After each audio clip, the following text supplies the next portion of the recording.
میں آپ سب کا شکر گزار ہوں کہ آپ کیبنٹ کی میٹنگ کے لیے تشریف لائے ہیں۔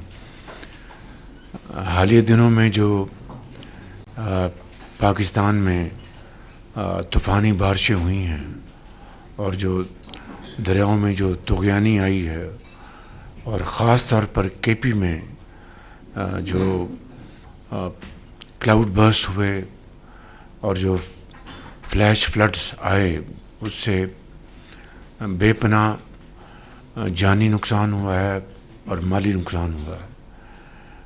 ابھی ہم 2 دن پہلے گئے تھے بنیر میں، اور وہاں پر بے پناہ جانی اور مالی نقصان ہوا۔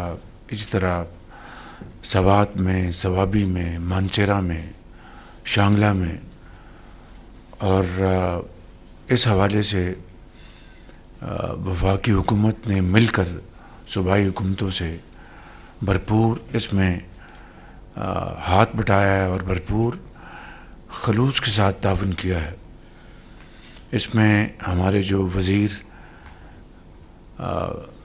منسٹر آف پاور لغاری صاحب، منسٹر آف کمیونیکیشن خان صاحب، اور سیکرٹریز، اور اس کے علاوہ انفارمیشن منسٹر نے پوری طرح جو یہ کاوشیں ہوتی رہیں اس کو اجاگر کیا۔ چیئرمین این ڈی اے نے وہاں پر جو امدادی سامان جو بھجوایا، اور امیر مقام صاحب کی وہاں پر لیڈرشپ میں بے پناہ کام ہوا ہے۔ کہنے کا مقصد یہ ہے کہ وفاقی حکومت نے، وزراء نے، سیکرٹریز نے، اور اس کے علاوہ جو متعلقہ جو آفیشلز ہیں، چیئرمین این ڈی اے نے جو اس میں کاوشیں کی ہیں، میں آپ سب کا بے حد شکر گزار ہوں۔ مگر یہ کام ابھی جاری ہے۔ ریسکیو ایفرٹس آلموسٹ مکمل ہو گئیں، ریلیف ایفرٹس اور ریہیبلیٹیشن جب تک یہ مکمل نہیں ہوتا ہمیں چین سے نہیں بیٹھنا۔ میں نے جو پہلی جو ٹرانچ ہے کمپنسیشن جن کے پیارے چلے جائیں دنیا سے، تو ان کے لیے تو یہ کمپنسیشن بے معنی ہو جاتی ہے، لیکن ظاہر ہے کہ انہوں نے دنیا میں رہنا ہے، زندگی گزارنی ہے، اور بچوں کا پیٹ پالنا ہے، تعلیم دینی ہے، ان کو علاج معالجہ اور کاروبار، ملازمت جو بھی ہے، تو یہ تو جب تک زندگی ہے تو اس کے ساتھ یہ چیزیں جڑی ہوئی ہیں۔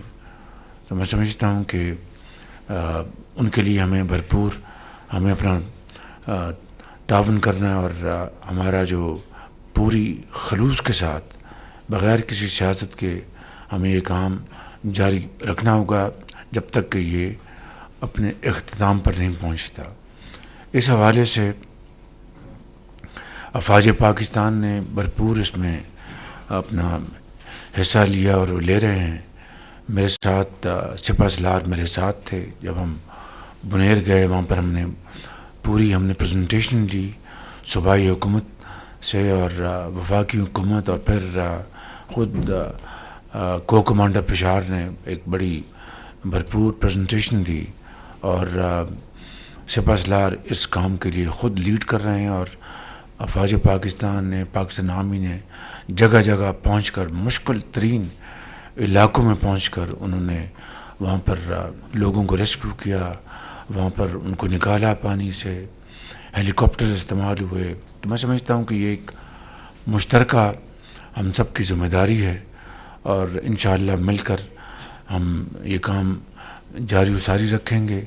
لیکن سب سے بڑھ کر جو اصل بات وہ یہ ہے کہ اس میں یہ 2022 میں بھی آفت آئی، اور بڑی شدید آفت آئی۔ اس وقت سندھ اس کا سب سے بڑا نشانہ تھا، اور بلوچستان اس کا نشانہ تھا، اس کے بعد درجہ بدرجہ کے پی، اور پھر پنجاب میں 1-1.5 ضلع تھے جنوبی پنجاب میں، اور سندھ میں سب سے زیادہ تباہی ہوئی تھی۔ آپ اس سے اندازہ کر لیں کہ اتنی تباہی کے باوجود صرف 100 اموات ہوئیں، اور اس مرتبہ ٹوٹل پاکستان میں 700 سے زیادہ اموات ہوئی ہیں، اور صرف کے پی میں 400 سے زیادہ اموات ہوئی ہیں۔ اس کی وجہ یہ ہے کہ جب پہاڑوں سے وہ بڑے بڑے پتھر اور درخت پانی کے ساتھ ایک سپیڈ کے ساتھ چلے آ رہے ہوں تو کون ٹھہر سکتا ہے اس کے آگے. اور آنن فانن، یعنی ان کو یہ بھی ٹائم نہیں ملا، وہ جا کے بیچارے اپنے بچوں کو لے کے، جن کو موقع ملا وہ ان کی جانیں بچ گئیں، لیکن جن کو موقع نہیں ملا تو ان کو دیکھتے دیکھتے آنن فانن وہ اللہ کو پیارے ہو گئے. تو یہ وجہ ہے کہ 2022 میں معاشی نقصان بے پناہ ہوا، لیکن جانوں کا ضیاع 100 تھا، اس دفعہ 700، جس میں 400 سے زائد کے پی میں ہیں. تو میں سمجھتا ہوں کہ اس میں کلائمیٹ چینج کی جو ذمہ داری ہے وہ بڑھ چکی ہے، اور اس میں کوئی سستی یا کسی قسم کی کمپلیسنسی کی کوئی گنجائش نہیں ہے. تو باقی جو ادارے ساتھ جڑے ہوئے ہیں، منسٹریاں جڑی ہوئی ہیں، ان کو بھی اس میں اپنا بھرپور حصہ ڈالنا ہے. ابھی آپ نے دیکھا کہ 3 دن پہلے کراچی میں ایک انتہائی تباہ کن بارش ہوئی ہے.